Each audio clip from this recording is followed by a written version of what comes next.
Sëriñ Tuuba wax na lépp xoolal Sëriñ Tuuba wax ji hada zamanu aqbaxu zamani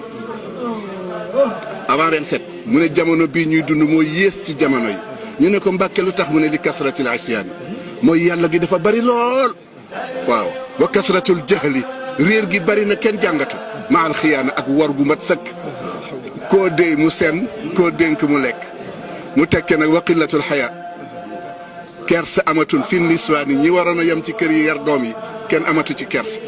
mu teg ci wa qillatul xayaa fi sibyaani moo tax benn xale amatul kersa ñu ne ko ak lan mu ne wa qillatul axyaari amatuñu repère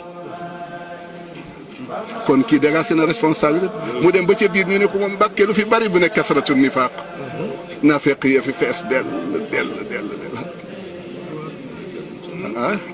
am na lu ko seen maam Seex Alxaaji Maalik waxee waaye man damay faral di jël kii xam moom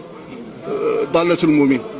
waaw ko defee nag ñun ñëpp jikko yi rek mooy sunu problème sunu kër yi dara baaxatu ci njàpp maa yuridullahu li yajala alaykum walakin yuridu wa li yutimma anam bor yaa ngi bari lool mu yaa ngi rafle lool dara amatul ndax ndab yi setul te ndab yi moo di xol yi wa siyaabaka